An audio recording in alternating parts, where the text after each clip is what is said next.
Assalamualaikum warahmatullahi wabarakatuh. Jumpa lagi bersama saya Denny Sulaksono di podcast Nusa 1 TV Official yang pasti seru. Dan seperti biasa, kami selalu kedatangan narasumber yang dijamin seru. Kali ini kita berkesempatan berdiskusi dengan Bapak Sekretaris Dewan DPD Kota Samarinda, Pak Agus Tri Sutanto, Pak ya. Ya. Assalamualaikum, Pak. Waalaikumsalam. Apa kabar, Pak? Alhamdulillah baik. Baik, Pak ya. Mohon maaf kali ini kita rombongan nih, Pak, ke ruangan Pak Sekwan. Ya, nggak apa-apa. Baik, hari ini sih kita pengen diskusi ini ya soal tugas dan fungsi seorang sekretaris dewan itu seperti apa sih, Pak? Mungkin kebanyakan di luar belum tahu, Pak. Gitu. Iya. Baik. Sekretariat DPRD Iya. yang dipimpin oleh seorang sekretaris DPRD atau banyak dikenal dengan bahasa sekretaris dewan Sekretaris dewan. atau sekwan memiliki tugas dan fungsi utama memfasilitasi, mendukung terselenggaranya fungsi dewan. Fungsi dewan. Fungsi dewan itu ada 3, yaitu fungsi anggaran, Oke. fungsi legislasi, dan fungsi pengawasan. Pengawasan. Fungsi anggaran itu bersama-sama dengan pemerintah melakukan perencanaan anggaran. Fungsi legislasi itu bersama-sama dengan pemerintah, Iya. itu menyusun peraturan daerah, dan fungsi pengawasan adalah DPRD selaku unsur pemerintahan daerah melakukan pengawasan terhadap pelaksanaan pembangunan yang dilakukan oleh pemerintah. Oleh pemerintah. Nah, fungsi-fungsi ini kemudian diimplementasikan oleh masing-masing alat kelengkapan DPRD. Oke. Kalau untuk fungsi legislasi, itu ada alat kelengkapan DPRD yang bernama Bapemperda, Badan Pembentukan Peraturan Daerah. Oke. Kemudian untuk fungsi anggaran dilaksanakan oleh AKD atau alat kelengkapan DPRD yang bernama Banggar, Banggar. Badan Anggaran. Badan Anggaran. Sedangkan fungsi pengawasan dilaksanakan oleh AKD lainnya. Iya. Ada 4 komisi, Oke. dan apabila diperlukan maka DPRD akan membentuk pansus, panitia khusus yang melakukan pengawasan untuk hal-hal yang bersifat khusus. Nah, bagaimana seluruh alat kelengkapan dewan ini yang menjalankan fungsi DPRD ini bisa berjalan, itulah yang menjadi tugas utama daripada sekretariat DPRD.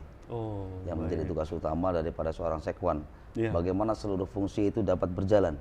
Fungsi anggaran yang melekat pada Banggar itu bisa berjalan.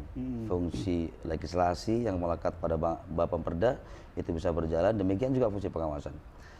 Dalam peraturan perundang-undangan yang berlaku yang mengatur tentang sekretariat DPRD, Iya.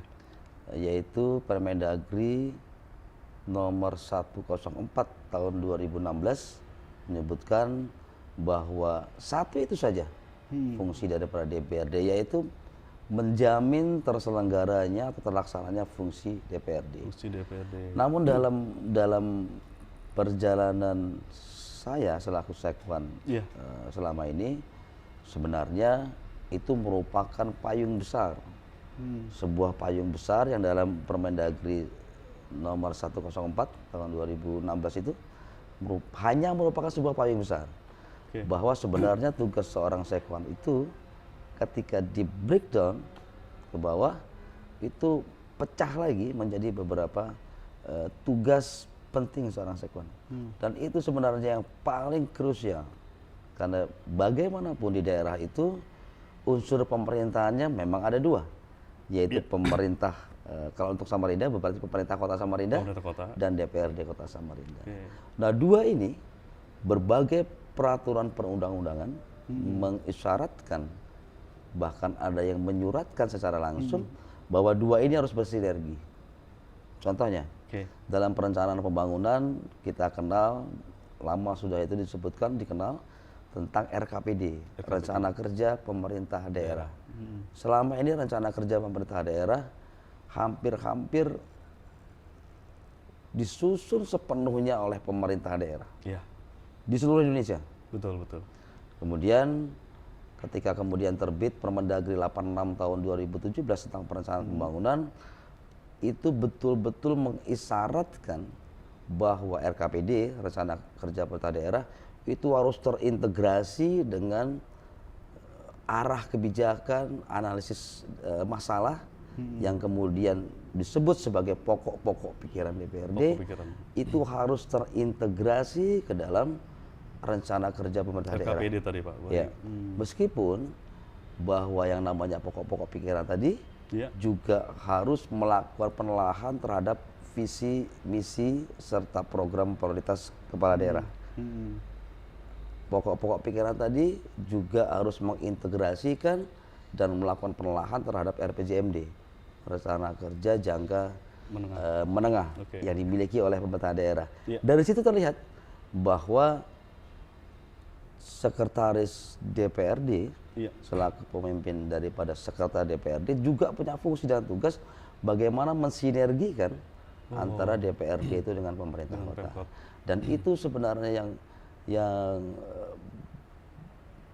perlu untuk digarisbawahi oleh seorang sekwan, dan itu yang perlu betul-betul diperhatikan oleh seorang sekwan.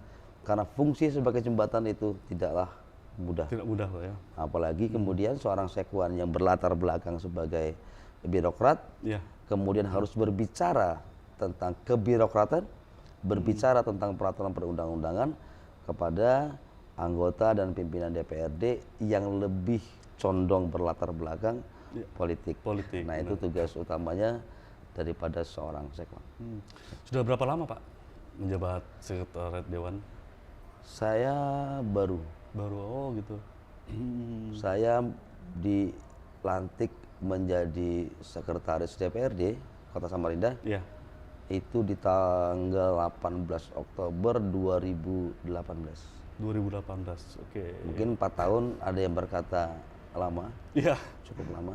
Tapi saya menyatakan baru. Baru Pak ya? Kenapa baru?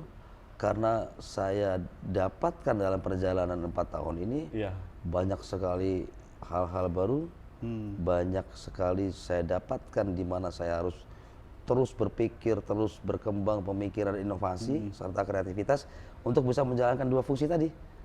Menjadi fasilitator terlaksananya fungsi Dewan, sekaligus menjadi jembatan antara DPRD dengan pemerintah itu terus berkembang, terus harus berinovasi, sehingga 4 tahun itu terasa baru terasa masih waktu yang singkat. Ada kesulitan nggak Pak menjembatani antara eksekutif tadi dengan legislatif ketika ada kesulitan? Maksudnya ada perbedaan, kan tadi sebagai jembatan Pak ya, fungsi dari sekretaris Dewan adalah menjembatani taruhlah kepentingan Pemkot dengan kepentingan dari legislatif. Beberapa orang mendefinisikan kesulitan itu sebagai hambatan. Tadi nanyanya mau dirubah nggak jadi hambatan? Boleh. Dirubah jadi hambatan. Nah itu yang saya harus jawab, bahwa saya tidak pernah menemukan kesulitan pun di sini. Saya tidak pernah menemukan hambatan apapun ketika bekerja itu. Mengapa? Karena bagi saya, ketika saya bekerja sebagai sekwan, apapun yang ada di dalamnya, baik itu kemudahan, itu bagian dari pekerjaan. Hambatan itu bagian dari pekerjaan. Sehingga ketika saya harus berinovasi untuk menghilangkan dan mengeliminir atau mengurangi hambatan itu bagian dari pekerjaan. Maka hambatan pun bagian dari para pekerjaan. Sehingga saya tidak mau gunakan istilah hambatan, saya tidak mau gunakan istilah kesulitan, karena cenderung orang yang berpikir ini sebagai sebuah kesulitan, maka dia akan cenderung berpikir bahwa itu adalah sebuah ganjalan. Jeleknya orang yang berpikir itu sebuah ganjalan, maka itu akan di dalam mindset mereka akan berpikir bahwa ketika saya tidak berhasil melakukan sesuatu karena ada ganjalan itu. Padahal orang bekerja tidak boleh seperti itu. Orang bekerja harus berpikir bahwa ganjalan itu bagian daripada pekerjaan, di mana dia harus mencari bahwa ganjalan itu harus bisa dicairkan. Diselesaikan. Saya mau membuat sebuah komparasi perbandingan. Misalnya seseorang punya anak 2. Satunya memang penurut banget, pintar, sehingga ketika diajarin baik itu ilmu tentang sekolah, ilmu agama, atau ilmu bagaimana cara bergaul, dia dengan lancarnya bisa diajarin dan dengan mudahnya bisa diajarin dan dengan lancarnya bisa mengimplementasi atau melaksanakannya. Lalu anak satunya kebetulan dilahirkan diberikan oleh Allah anak yang agak sedikit kurang daya tangkapnya, anak yang sedikit kurang ingatannya. Apakah seorang orang tua itu boleh berkata bahwa itu ganjaran bagi saya dalam mendidik anak? Nggak boleh. Benar. Itu bagian daripada tugas orang tua bagaimana menjadikan anak yang punya perbedaannya tadi tetap hasilnya harus sama.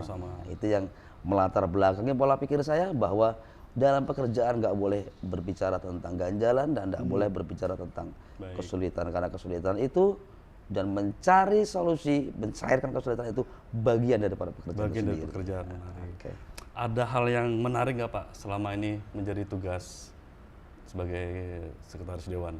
Banyak sekali. Banyak Pak ya. Saya dengan teman-teman kepala OPD, dengan staf-staf saya, dengan teman-teman di luar, saya selalu berkata, saya punya masa kerja alhamdulillah mulai tahun 96, berarti kalau sekarang sudah sekitar 26 tahun ya? Iya. Ya 26 tahun.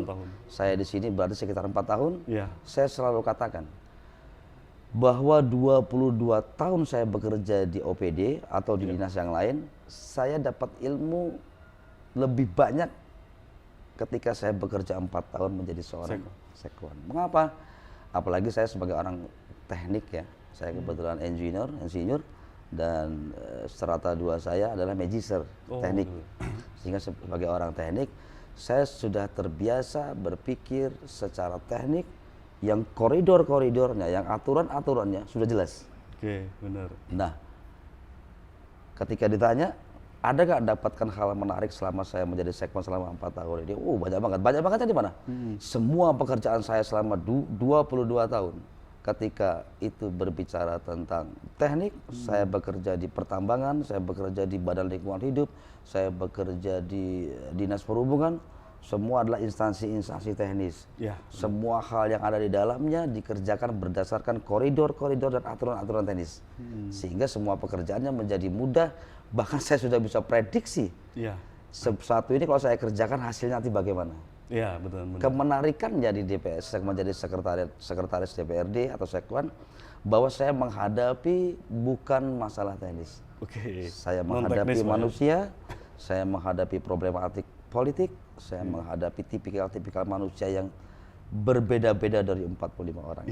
Itulah letak kemenarikannya, di mana mau tidak mau ada pendekatan approach yang different approach, katanya orang Bugis. Ada different approach untuk masing-masing person, untuk masing-masing orang yang ada di DPRD itu punya pendekatan-pendekatan yang berbeda. Itu letak kemenarikannya. Kenapa menarik? Karena mau tidak mau, kalau dikaitkan dengan yang saya bilang baru sebentar jadi saya sekwan, saya tidak ada tiap hari melainkan terus belajar. Sehingga waktu 4 tahun saya rasakan saya masih singkat di sini. Singkat Pak ya. Itu hal-hal menariknya. Menghadapi manusia beda dengan menghadapi lalu lintas ketika saya di Disub, menghadapi manusia, menghadapi Bapak Ibu anggota dewan, itu lebih menarik daripada saya menghadapi sim-simnya batubara, ya. Lebih menarik daripada saya menghadapi pencemarannya Sungai Karamurus. Iya. Artinya ini memang hal baru Pak ya buat baru banget. Pak Agus Pak ya. Baru banget. Dan menarik. Sangat menarik lagi. Menarik.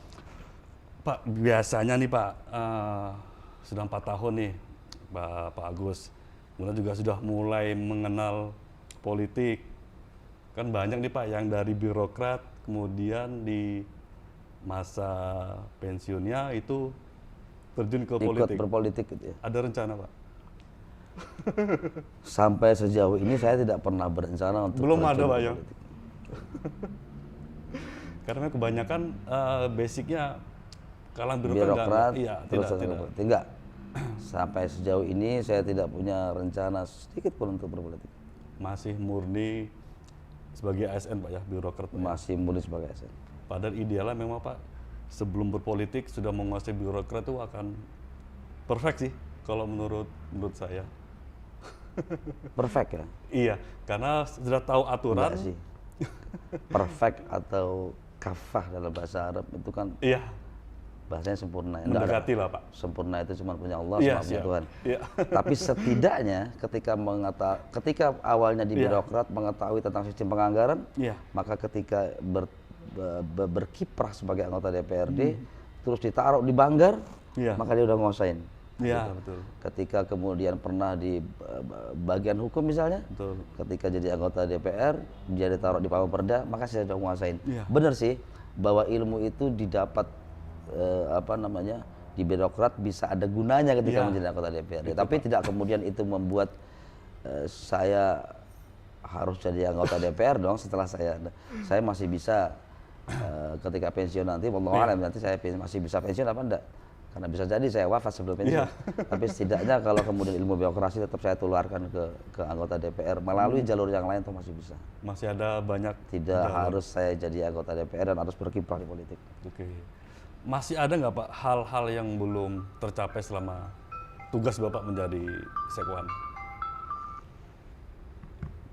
Apa tadi pertanyaannya? Eh, Masih ada hal-hal nggak yang belum tercapai. hal-hal yang belum tercapai Yang artinya selama saya target. menjadi sekwan? Iya. Oh,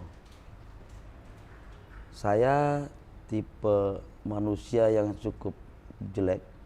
Oke. Saya tipe pekerja yang cukup buruk. Oke. Saya tidak pernah merasa puas dengan hasil kerja saya, Oke. baik sebagai pekerja maupun sebagai manusia. Sehingga kalau dikatakan ada nggak kira-kira hal-hal yang terkait dengan tupoksi saya selaku sekwan yang belum bisa saya capai, Iya. target setiap tahun saya Oke. selalu saya upgrade. Sehingga kalau tidak tercapai, masih adakah nggak tercapai? Iya. Nggak akan pernah tercapai. Oke. Karena Baik. begitu mau mencapai, maka saya upgrade lagi. Begitu mau mencapai, saya upgrade lagi. Tapi tidak bermakna bahwa saya gagal mencapai target. Karena ketika sudah mencapai, target saya upgrade. Nah, gitu. Jadi kalau bahasanya masih ada yang belum tercapai, saya tidak menggunakan bahasa itu. Iya. Yang mau saya gunakan adalah bahwa harapan saya yang kemudian saya implementasikan dengan berbagai kreativitas dan inovasi, Iya. saya rasa belum maksimal. Saya harus berinovasi terus, belajar terus, berkreasi terus, sehingga betul-betul apa yang diharapkan bukan hanya oleh peraturan perundang-undangan, apa yang diharapkan bukan hanya oleh anggota DPRD maupun oleh Pak Bapak Wali Kota, tapi apa yang diharapkan masyarakat tentang kiprah DPRD itu bisa betul-betul terwujud dan terus meningkat. Baik. Itu yang menyebabkan saya harus setiap tahun ketika mau mencapai target itu saya upgrade, mau Di-upgrade capai lagi. upgrade lagi gitu. Kayak HP-nya Bapak. Mau ketinggalan sedikit, beli yang baru, mau ketinggalan sedikit, beli yang baru gitu. Iya. Baik Pak Agus Tri Sutanto, Sutanto, ya. terima kasih banyak waktunya Pak Ya. menerima kami di sini. Semoga apa yang kita bahas hari ini bermanfaat bagi orang lain, dan mudahan ke depan ada waktu lagi Pak, kita akan diskusi lebih dalam lagi Pak. Ya, Baik. saya juga terima kasih diberi kesempatan untuk berbicara. Kita beda tempat duduk, Iya. kita beda pekerjaan, tapi yang paling penting sesuai, mohon maaf, Iya. karena kebetulan saya Muslim, Iya. bahwa baginda Rasulullah Muhammad SAW pernah bersabda bahwa seseorang itu orang yang paling bernilai, Iya. orang yang paling mulia adalah yang lebih banyak memberi kemanfaatan untuk orang lain. Jadi saya juga berpesan, Bapak juga bekerja terus, Siap. produksi terus, berkiprah terus, banyak dan tingkatkan kebaikan yang punya maslahat kemanfaatan orang lain. Mudah-mudahan ketika kita sama-sama bertugas di tempat yang berbeda ini, Iya. lebih banyak manfaat kita untuk masyarakat Kota Samarinda. Oke, terima kasih banyak Pak. Demikian pemirsa Nusa 1 TV Official, diskusi kita pada hari ini. Jangan lupa saksikan terus Nusa 1 TV Official yang pasti seru. Assalamualaikum warahmatullahi wabarakatuh. Assalamualaikum warahmatullahi wabarakatuh.